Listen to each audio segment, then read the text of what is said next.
Hello friends, welcome to eight market. आयो वालों होते अच्छे होंगे। बात लेते हैं निफ्टी और बैंक निफ्टी की। मंडे और आने वाले हफ्ते में क्या रहेगा, कैसे प्ले करना, सबको जानेंगे। शुरुआत सबसे पहले अगर निफ्टी से कर ली जाए तो इस हफ्ते में निफ्टी में कंसोलिडेशन हमें देखने को मिल रहा था, जो कि 24,400 से लेकर के 24,200 की रेंज में था। बट देखा जाए तो हफ्ते के आखिरी दिन में उसका ब्रेकआउट भी देखने मिला due to Reliance, due to HDFC bank. यही दोनों स्टॉक्स है जो आजकल इंडेक्स को संभालने का काम कर रहे हैं।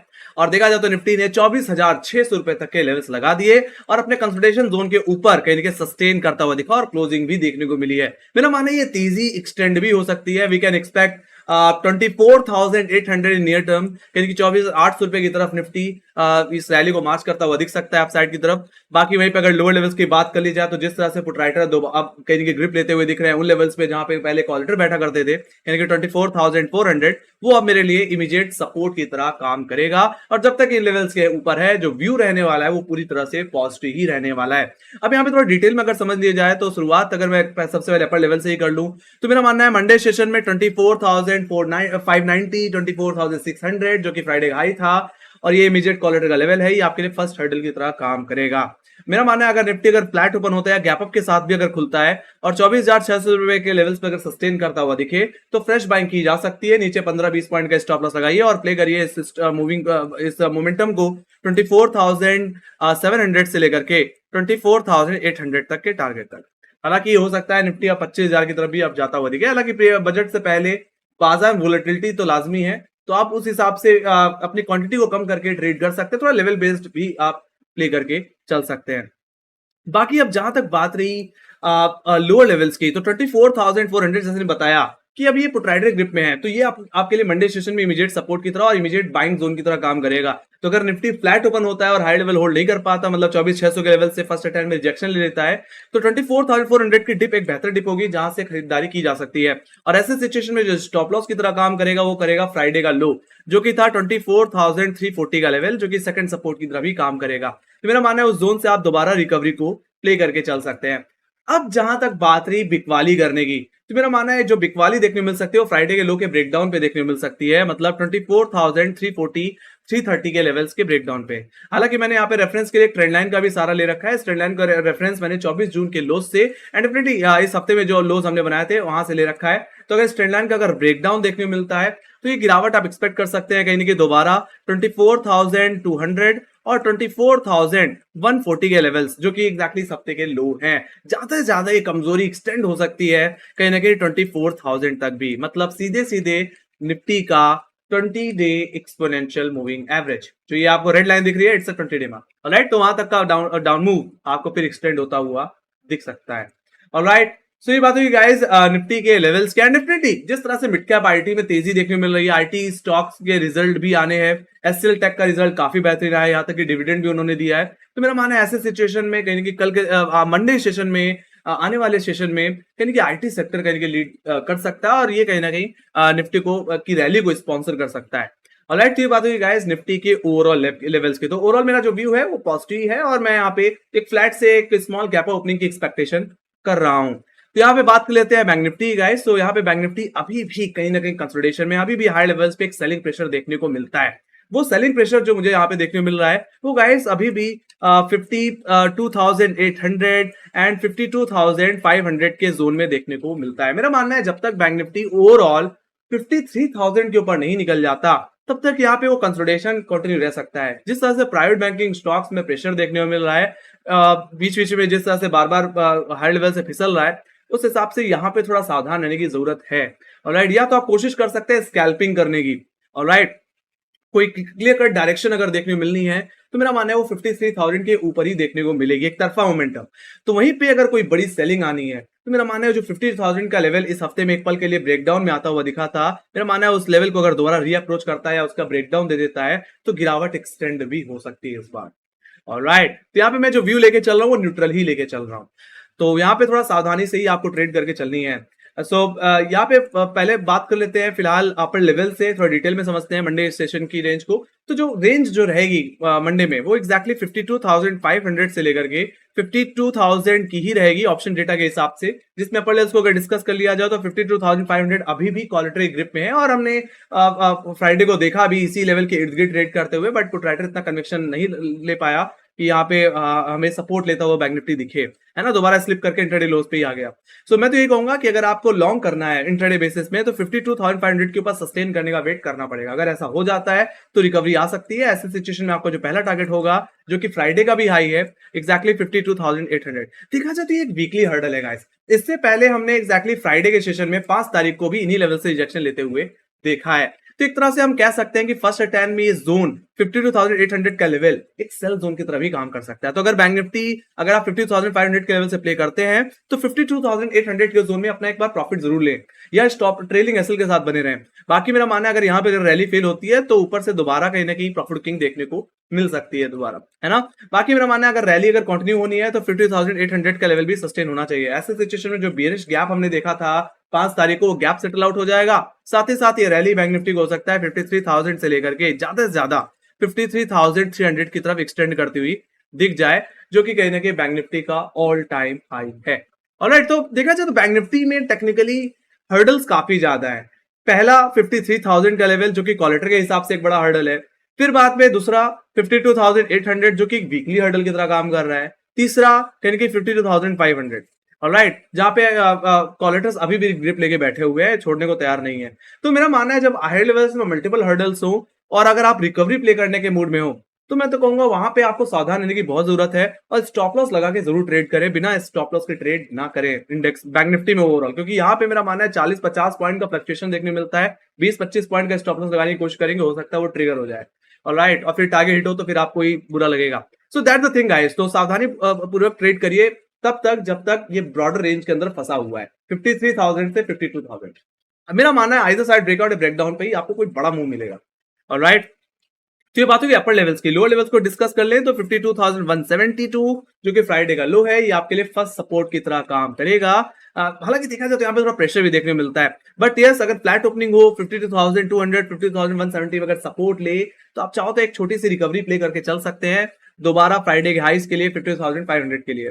बाकी मेरा मानना है अगर बिकवाली अगर प्ले करनी है तो आपको 50,180 के नीचे 52,000 के ब्रीच होने का वेट करना पड़ेगा। ये सबसे ज्यादा पुट राइटिंग होल्ड करने लेवल है और यही बैंक निफ्टी को होल्ड कर रहा है अभी, यही एक मजबूत सपोर्ट भी है। अगर इसका अगर ब्रेकडाउन अगर आपको देखने को मिल जाए, देखा जाए तो यहीं पे बैंक निफ्टी का 20 डे एक्सपोनेंशियल मूविंग एवरेज आता है, जिसपे हमने इस हफ्ते में सपोर्ट भी लिया है। तो ये बहुत इंपॉर्टेंट मूविंग एवरेज है और 50,000 का ब्रेकडाउन देना और इस 20 डे का ब्रेकडाउन देना एक बड़ा इंडिकेशन हो सकता है बिकवाली का, एक कमजोरी का। तो अगर ऐसा हो जाता है तो आप बेचिए। ऐसे सिचुएशन में आपका पहला टारगेट होगा एग्जैक्टली इस हफ्ते का लो जो कि 51,750 का लेवल है और ज्यादा से ज्यादा ये कमजोरी बैंक निफ्टी को कहीं 51,150 के लेवल्स तक भी ले जा सकती है, जो कि हमारे कहीं ना कहीं 24 जून के स्विंग लोस थे। तो वहां तक का डाउन मूव आपको देखने मिल सकता है और हो सकता है ये गिरावट बढ़ करके 50,000 550,000 की तरफ भी जाती हुई दिखे। फिलहाल मेरा मानना है बैंक निफ्टी का कंसोलिडेशन अभी भी खत्म नहीं हुआ है, ऑलराइट। सो जो कि 1,000 पॉइंट की रेंज में है, ठीक है, ऑलरेडी बता चुका हूं। तो यहाँ पे जो मेरा व्यू रहेगा वो न्यूट्रल रहेगा और मैं जो ओपनिंग की बात कर रहा हूँ यहाँ पे भी एक फ्लैट ओपनिंग और एक छोटा सा गैप अप हो सकता है, बट जिस तरह की चाल देखने मिल रही है कोई गैप अप सस्टेन नहीं कर पा रहा है। तो मैं तो कहूंगा बैंक निफ्टी से थोड़ा बच के ही रहने की कोशिश करें निफ्टी में ट्रेड लेने की या सिलेक्टिव होने की, कुछ क्वालिटी स्टॉक को प्ले करने की। तो गाइस ये बात हो गई निफ्टी बैंक निफ्टी के ओवरऑल लेवल्स की। अब बात लेते हैं ऑप्शन डेटा की। सो अगर शुरुआत अगर मैं सबसे पहले अगर निफ्टी से कर लूं तो देखा जाए तो लो लेवल्स पे पुट राइटर कॉन्फिडेंस बढ़ा है। फ्राइडे के लेवल्स पे देखा जाए तो 24,400 24,300 पे पुट राइटिंग बढ़ी है। 24,400 की पुट ऑप्शन में देखें तो 50 लाख को आई, तो वहीं पे 24,300 की पुट ऑप्शन में 45 लाख का ओआई बिल्डअप देखने मिलता है। तो क्या समझ में आता है यहाँ से? हमें ये समझ में आता है कि 24,400 24,300 का लेवल नियर टर्म में एक मजबूत सपोर्ट की तरह काम करेंगे। जब तक इन लेवल्स पे आएंगे हम वहां से रिकवरी एक्सपेक्ट कर सकते हैं। बाकी हाँ 24,400 24,300 का लेवल टूट जाता है, ब्रेकडाउन आ जाता है, तो उसके बाद अगर कहीं पुट राइटिंग हो रही है तो 24,000 के लेवल्स पे हो रही है, जहां पे निफ्टी का 20 डे में आता है, तो वहां तक का डाउन मूव फिर एक्सटेंड होता हुआ फिर दिखेगा। तो बेचना ही है तो 24,400 24,300 का जोन का ब्रेकडाउन जरूर देख लेना एक बार। बाकी हाई लेवल्स पे अब अगर कहीं कॉलेटर्स अगर भगते हुए दिख रहे हैं तो अब सीधे सीधे कॉलेटिंग अब सीधे 25,000 के ही लेवल पे देखने मिलती है नेक्स्ट कॉन्ट्रैक्ट में। राइट, तो मेरा मानना है कि अब निफ्टी 24,800 और हो सकता है 25,000 की तरफ भी अब जाता हुआ दिखे, क्योंकि मेरा मानना है आईटी में अगर यहाँ से तेजी और इंडिकेट होती है तो काफी अच्छा मूव देखने को मिल सकता है। साथ ही साथ फार्मा स्टॉक्स भी काफी कम चले हैं, उनमें भी काफी अच्छा मूव देखने को मिलेगा और बाकी रेलवे सेक्टर जो कि ऑलरेडी और परफॉर्म करता हुआ दिख रहा है। तो मेरा मानना है थोड़ा स्टॉक स्पेसिफिक वे में काफी अच्छा मूव देखने को मिलेगा और निफ्टी में भी मेरा मानना है कि एक पॉजिटिविटी अब आती हुई दिख रही है। तो यहाँ पे जो डेटा है is looking very very positive. Let me go to bank Nifty guys. Bank Nifty की अगर बात करी जाए तो यहाँ पे अभी भी उतना कॉन्फिडेंस नहीं है गाइस। क्यों? क्योंकि अगर आप ध्यान से देखें तो 52,500 53,000 के लेवल्स पे, और अगर आप ओटीएम की अगर कॉल ऑप्शन में ओआई देखेंगे तो ये बहुत ज्यादा है as compare to put writers, है ना। इतने ज्यादा कॉन्फिडेंस नहीं देखने को मिल रहा लोअर लेवल्स पे जितना हाई लेवल्स पे देखने को मिल रहा है। तो यहाँ पे अभी भी नियर टर्म में एक सेलिंग प्रेशर दिख रहा है गाइस। ओके, सो मेरा मानना है 50,500 आपके लिए मंडे सेशन में इमीडिएट हर्डल रहेगा। उसके बाद सीधे सीधे 53,000 का लेवल, जो कि एक वीकली हर्डल की तरह काम कर सकता है। बाकी बैंक निफ्टी को अगर अपने अपट्रेंड को कंटिन्यू करना है तो 53,000 के ऊपर एक डेली क्लोजिंग देनी पड़ेगी। बाकी लोअर लेवल्स पे अगर कहीं मुझे पुट राइटिंग देखने को मिल रही है तो सिर्फ एकमात्र एक लेवल है, वो है 50,000 का लेवल। मैंने जैसे ही बताया कि अगर ये इसका अगर ब्रेकडाउन आया तो एक बड़ी करेक्शन आएगी गाइस। यहाँ पे 18 लाख का वाई देखने को मिल रहा है। उसके बाद अगर कहीं पुट राइडर बैठे भी हैं तो वो सीधे सीधे 51,000 की पुट ऑप्शन में, और उसके बाद 50,000 की पुट ऑप्शन में, है ना, जहां पे 16 लाख 19 लाख का वाई बना हुआ है। तो फिलहाल यहाँ पे उतना कॉन्फिडेंस पुट राइडर के अंदर नहीं दिख रहा है गाइस, और ये तब तक नहीं आएगा जब तक 53,000 का लेवल होल्ड नहीं हो जाता अगेन, है ना। तो ये बात होगी गाइस डेटा की। तो यहाँ पे बैंक निफ्टी में अभी भी थोड़ा न्यूट्रल से नेगेटिव व्यू रहेगा। ओवरऑल कंसोलिडेशन हो सकता है यहाँ पे थोड़ा और देखने को मिले। So let me go to some stocks guys. आप लोग कहते हो कि कुछ क्वालिटी स्टॉक्स भी लेके आओ जो आने वाले हफ्ते में आउट परफॉर्म कर सकते हैं, तो कुछ क्वालिटी स्टॉक्स भी लेके आए हो तो उनके बारे में भी आप जान लेते हैं। तो शुरुआत सबसे पहले करना चाहूंगा इंडिगो से। अगर इंडिगो के अगर बिगर चार्ट पे अगर एक बार चल लिया जाए, let me show you in daily time frame. So अगर आप ध्यान से अगर स्टॉक का चार्ट पैटर्न देखें तो स्टॉक काफी ज्यादा चल चुका था, तो इसलिए स्टॉक में एक रेस्ट का फेज स्टार्ट होता हुआ दिखा। बट मेरा मानना है जिस तरीके से स्टॉक ने एक बॉटम अप क्रिएट कर लिया है कहीं ना कहीं 4200 के लेवल्स पे, और जो एक वीकली हर्डल था कहीं ना कहीं 4300 का लेवल, उसका ब्रेकआउट देने की कोशिश कर रहा है। मेरा मानना है यहाँ पे एक लेवल पे फोकस करिए, वो लेवल है एग्जैक्टली 4350 का। तो अगर ये लेवल अगर आपको मंडे सेशन में अगर सस्टेन करता हुआ दिख जाए तो मेरा मानना है यहाँ पे कॉल ऑप्शन के थ्रू एक अच्छी खासी रिकवरी को प्ले किया जा सकता है, और ये सिचुएशन कहने की इंडिगो को दोबारा कहने की 4600 की तरफ ले जा सकती है, मतलब अपने प्रीवियस ऑल टाइम हाई की तरफ जाता हुआ दिख सकता है। और हो सकता है यहाँ पे आपको एक फ्रेश बॉटम क्रिएट होने के बाद एक फ्रेश स्विंग भी देखने को मिले, और हो सकता है स्टॉक फिर 4800 5000 की तरफ भी अब जाता हुआ दिख जाए। मजे की बात यह है कि स्टॉक अपने सारे मूविंग एवरेज के ओवरऑल ऊपर ही ट्रेड कर रहा है, अभी भी इसमें कोई खास दिक्कत देखने को नहीं मिल रही है। तो इंडिगो को कहीं ना कहीं लॉन्ग साइड पे एक बार के लिए देखा जा सकता है। तो अगर 4350 के ऊपर निकले तो लॉन्ग करिए, और अपना स्टॉप लॉस कहने की 4300 पे लगा करके इसको प्ले करिए, कहने की 4500 से 4600 तक के पोजिशनल टारगेट के लिए। और लेट तो ये बात होगी गाइस इंडिगो की। Let me go to another stock. Next stock है रिट्स। अगर स्टॉक को अगर ध्यान से देखा जाए तो स्टॉक में कंसोलिडेशन देखने को मिलता है, बट फ्राइडे के सेशन में जिस तरह का वॉल्यूम ब्रेकआउट कहने की अब आता हुआ दिख रहा है, मेरा मानना है ये अपने इस चैनल का ब्रेकआउट कंफर्म कर सकता है, और लेवल जिस पे हमारी नजर होगी वो होगा एग्जैक्टली 795 और 800 का लेवल। तो अगर इसका ब्रेकआउट अगर आपको देखने को मिले तो फ्रेश खरीदारी की जा सकती है। जैसे ने बोला कि रेलवे इंफ्रा में काफी ज्यादा गवर्नमेंट की स्पेंडिंग आती हुई दिख सकती है, और इसकी वजह से यानी कि ये स्टॉक भी भगता हुआ दिख सकता है। तो 795 800 के ऊपर अगर आपको मंडे सेशन में होल्ड होता हुआ दिखे तो मैं तो कहूंगा वहां से खरीदारी आपकी कर सकते हैं। ऐसे सिचुएशन में जो हम टारगेट एक्सपेक्ट कर सकते हैं गाइस, वो 880 रुपए से लेकर के 930 रुपए के एक्सपेक्ट करके चल सकते हैं नियर टर्म में पोजिशनल बेसिस पे, और अपना स्टॉप लॉस यानी कि 775 रुपए के भाव पे मेंटेन करना चाहिए। ऑलराइट, तो देखा जाए तो स्टॉक अपने सारे मूविंग एवरेज के ऊपर है। आरएसआई भी 60 के ऊपर निकलता हुआ दिख रहा है, एक पॉजिटिव स्ट्रेंथ इंडिकेट हो रही है, वॉल्यूम का ब्रेकआउट है, तो एक फ्रेश बाइंग इंटरेस्ट कहीं ना कहीं यहाँ पे आता हुआ दिख सकता है। तो काफी ये ब्रेकआउट के करीब कहीं ना कहीं पहुंचता हुआ दिख रहा है। तो रिट्स को भी फोकस में रखिए। और नेक्स्ट स्टॉक जो मुझे पसंद आ रहा है वो है पीटीसी इंडिया। अगर इस स्टॉक की अगर बात कर ली जाए तो समय के साथ साथ स्टॉक की जो प्राइस रेंज है वो अब नैरो होती जा रही है। एक तरह से मैं बोलूं तो ट्रायंगल फॉर्मेशन का ब्रेकआउट कहीं कंफर्म होता हुआ दिख सकता है, और बिगर टाइम फ्रेम में जिस तरह से स्टॉक ने 190 और 200 के लेवल्स पे एक फ्रेश बॉटम क्रिएट कर लिया है, एक स्विंग एक बड़ी स्विंग के बाद, तो मेरा मानना भी एक फ्रेश स्विंग भी अब जनरेट करता हुआ दिख सकता है, जिसपे हमारी नजर होनी चाहिए। जो लेवल्स हैं जिन पे मेरा फोकस है वो एग्जैक्टली अप्रैल और मई सीरीज की हाइस, जो कि हमें देखने को मिलते हैं 235 और 238 रुपए के जोन में। मेरा मानना है अगर इसका ब्रेकआउट अगर आने वाले हफ्ते में अगर आपको आता हुआ दिख जाता है तो स्टॉक में फ्रेश खरीदारी की जा सकती है। और ऐसे सिचुएशन में आपका जो पहला टारगेट होगा वो एग्जैक्टली कहीं ना कहीं फरवरी सीरीज का है, जो कि 253 का लेवल है, और ज्यादा स्टॉक यानी कि 270 की तरफ एक्सटेंड होता हुआ दिख सकता है।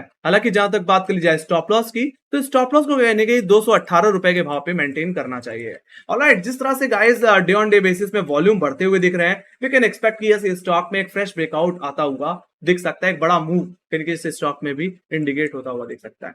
तो ये थे कुछ क्वालिटी स्टॉक जो कि आने वाले हफ्ते में नजर रखनी चाहिए, जिनमें काफी अच्छा मूव आप लेकर सकते हैं, एक अच्छा मुनाफा कमा सकते हैं। सो गाइस, अगर आपको मेरी एनालिसिस पसंद आई तो make sure guys like subscribe जरूर बता दो। अगर आपको कोई फीडबैक है या कोई सजेशन है, कोई क्वेश्चन है, तो कमेंट सेक्शन में लिख के बता सकते हैं। बाकी में फॉलो कर सकते हैं इंस्टाग्राम, ट्विटर, फेसबुक और टेलीग्राम पे, जहां पे मार्केट रिलेटेड अपडेट्स देते रहते हैं, खासकर ट्विटर और टेलीग्राम। लिंक आपको डिस्क्रिप्शन बॉक्स में मिल जाएगी, फॉलो जरूर कर लेना। Thank you very much for watching. Bye bye guys, see you take care guys, love you, bye bye.